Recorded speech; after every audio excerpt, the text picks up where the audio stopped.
नमस्कार दोस्तों, स्वागत है आपका डिस्कवर इंडिया इनसाइट्स में, जहां हम आपको भारत के रहस्यमय और अद्भुत पहलुओं से रूबरू कराते हैं।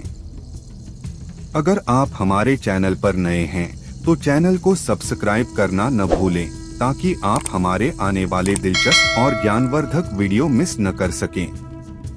दोस्तों, आज हम बात करने जा रहे हैं उन महिलाओं के बारे में जो अपने जीवन को पूरी तरह से त्याग कर नागा साधु बन जाती हैं। क्या आप जानते हैं कि महिलाएं भी नागा साधु बन सकती हैं और उनके जीवन की कठिनाई और रहस्य पुरुष नागा साधुओं से कहीं अधिक होते हैं?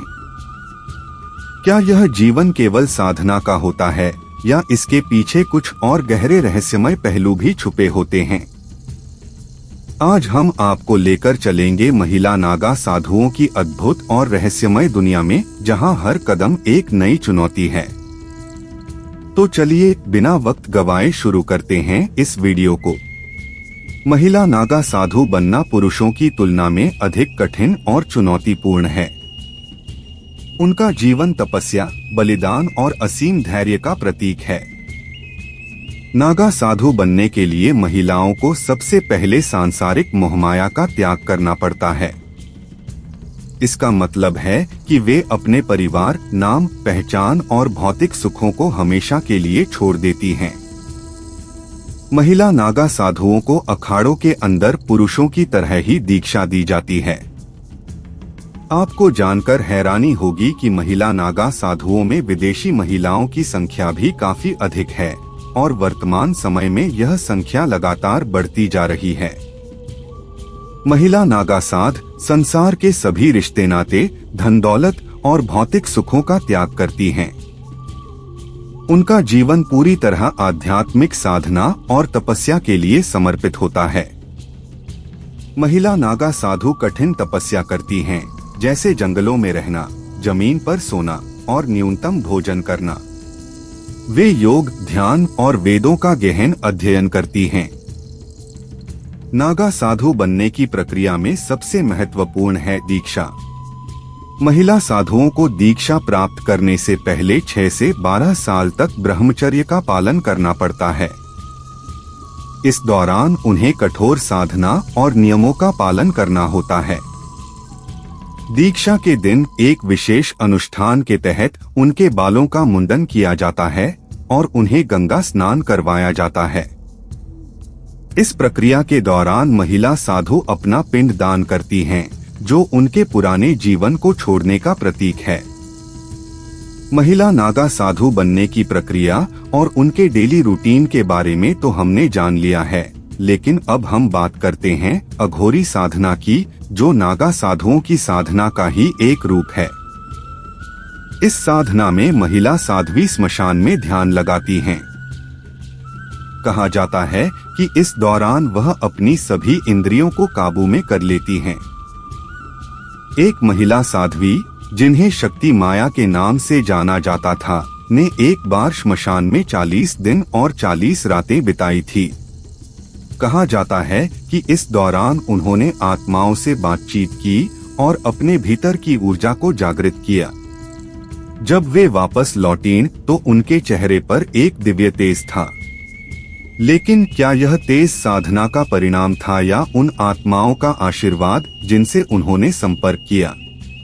इस बारे में हमें कमेंट बॉक्स में जरूर बताएं। नागा साधुओं का जीवन त्याग का प्रतीक है, लेकिन महिला नागा साध्वी होने के लिए यह त्याग और भी बड़ा होता है।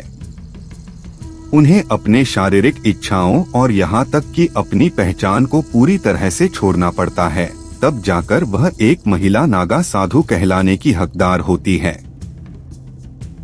महिला नागा साधु के बलिदान से जुड़ी एक कहानी ऐसी है जो सुनने वालों को हैरान कर देती है। दरअसल एक साध्वी महाकाली ने एक बार अपने गुरु के आदेश पर अपनी सारी इच्छाओं को समाप्त कर खुद को एक तपती चिता पर बैठा दिया था। इस चिता से निकलने वाले धुएं ने उन्हें दिव्य शक्तियां प्रदान की, लेकिन यह प्रक्रिया उनके लिए कितनी कष्टदायक रही होगी, इसकी केवल कल्पना ही की जा सकती है। महिला नागा साधुओं के लिए कई कठोर नियम होते हैं। पुरुष नागा साधुओं की तरह उन्हें भी अखाड़ों में शामिल होकर आध्यात्मिक जीवन की शुरुआत करनी होती है। हालांकि उनके लिए एक अलग नियम है, उन्हें पीले वस्त्र धारण करने होते हैं। स्नान के दौरान भी उन्हें नग्न होने की अनुमति नहीं होती, जो पुरुष नागा साधुओं के लिए सामान्य है। महिला नागा साधु गृहस्थ जीवन से पूरी तरह दूर होती हैं और अपना जीवन साधना, भक्ति और आत्मज्ञान के लिए समर्पित कर देती हैं। उनका दिन पूजा पाठ, योग और ध्यान में व्यतीत होता है। लेकिन उनके जीवन का हर पहलू रहस्यमय और चमत्कारों से भरा होता है।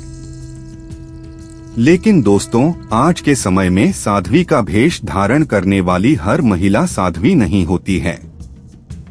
कुछ महिलाएं खुद को लाइमलाइट में लाने के लिए धर्म का झूठा सहारा लेती हैं।